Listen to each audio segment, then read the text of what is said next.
नमस्कार। जब भी हम सॉल्यूशन या विलयन के बारे में सोचते हैं तो दिमाग में क्या आता है? शायद पानी में घुली चीनी या नमक, है ना? लेकिन ये तो बस एक छोटी सी झलक है। आज हम देखेंगे कि विलयन की दुनिया हमारी सोच से कहीं कहीं ज्यादा बड़ी और हैरान करने वाली है। अच्छा, एक सवाल है।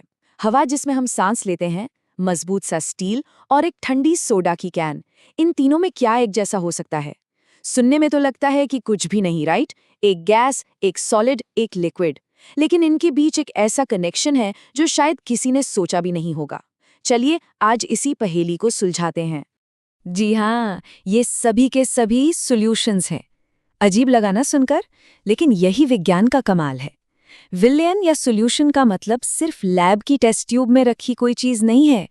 ये तो हमारे चारों तरफ है, हर पल, ऐसी ऐसी जगहों पर जहां हम सोच भी नहीं सकते। तो चलिए थोड़ा और डीप में चलते हैं। तो सबसे पहले ये देखते हैं कि ये सॉल्यूशंस हमारी रोज की जिंदगी में आखिर हैं कहाँ। अक्सर हमारी आंखों के ठीक सामने, पर हम ध्यान नहीं देते। जरा सोचिए, सुबह जो परफ्यूम इस्तेमाल करते हैं वो एक सॉल्यूशन है। जिस हवा में हम सांस ले रहे हैं वो भी एक सॉल्यूशन है। स्टील, पीतल, कांसा, ये सब भी सॉल्यूशंस हैं। अरे कोल्ड ड्रिंक से लेकर हमारे अपने शरीर के अंदर जो खून और दूसरे फ्लूइड्स हैं वो तक सॉल्यूशंस हैं।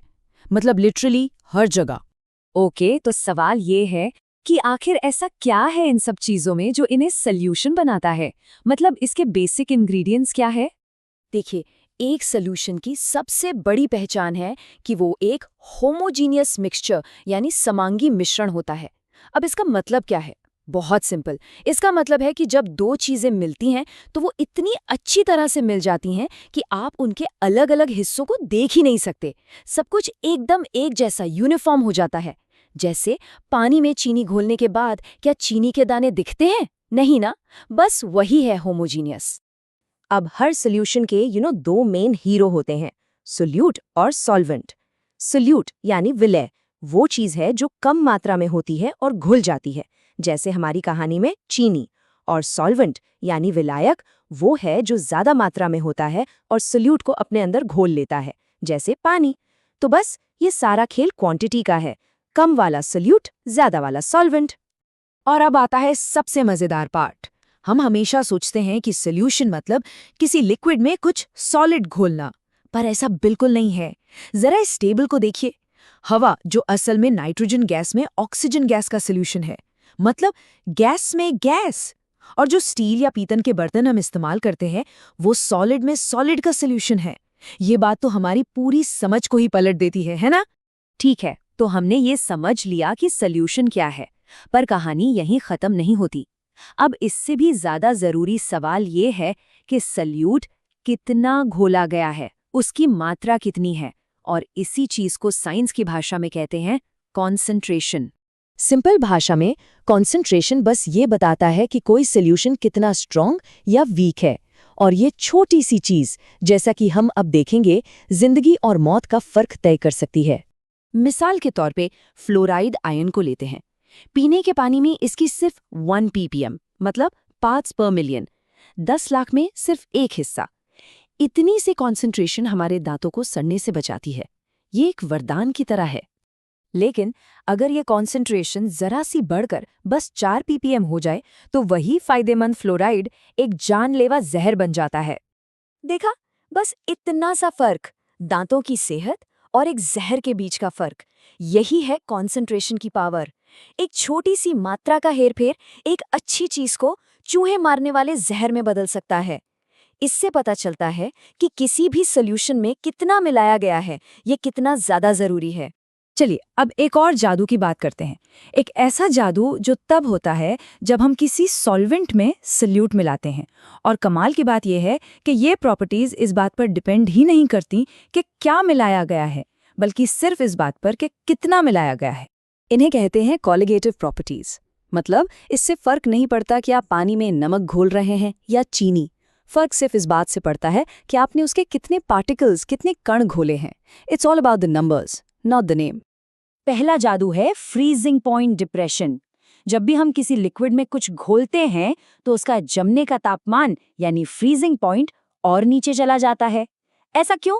क्योंकि जो सोल्यूट के पार्टिकल्स हैं ना, वो सॉल्वेंट के पार्टिकल्स के बीच में आ जाते हैं और उन्हें आसानी से जमने नहीं देते, एक तरह से रुकावट पैदा करते हैं। और इसका इस्तेमाल हम रोज देखते हैं। जब बर्फीली सड़कों पर नमक डाला जाता है तो वो इसीलिए ताकि बर्फ का फ्रीजिंग पॉइंट 0 से भी नीचे चला जाए और वो पिघलने लगे। या फिर गाड़ियों में जो एंटी फ्रीज डालते हैं, वो भी यही काम करता है, रेडिएटर के पानी को कड़ाके की ठंड में जमने से रोकता है। और बिल्कुल इसी का उल्टा भी होता है।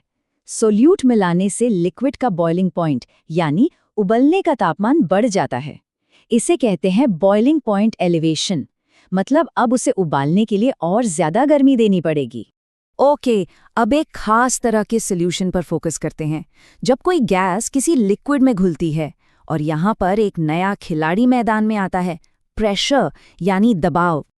यहाँ एक सीधा सा नियम काम करता है जिसे हेनरीज लॉ कहते हैं। नियम ये है, जितना ज्यादा प्रेशर उतनी ज्यादा गैस लिक्विड में घुलेगी। प्रेशर कम करो तो गैस बाहर भाग जाएगी, सिंपल। इसका सबसे बेस्ट एग्जाम्पल है हमारी सोडा की कैन। कैन के अंदर बहुत ज्यादा प्रेशर डालकर कार्बन डाइऑक्साइड गैस को जबरदस्ती पानी में घोला जाता है, और फिर जैसे ही हम कैन खोलते हैं, वो प्स की आवाज आती है ना, वो असल में प्रेशर का रिलीज होना है। प्रेशर गया, गैस की घुलने की क्षमता कम हुई और वो बबल्स बनकर बाहर आ गई। वही है फिज। और ये प्रिंसिपल सिर्फ सोडा कैन तक नहीं है, ये जानलेवा भी हो सकता है।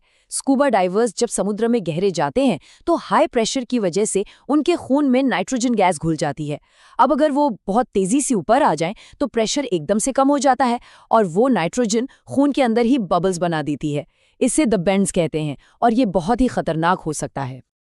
तो अब तक हमने क्या देखा? यही कि सॉल्यूशन का कॉन्सेप्ट हमारी सोच से कहीं ज्यादा बड़ा है, ज्यादा पावरफुल है और हमारी जिंदगी के हर हिस्से से जुड़ा हुआ है।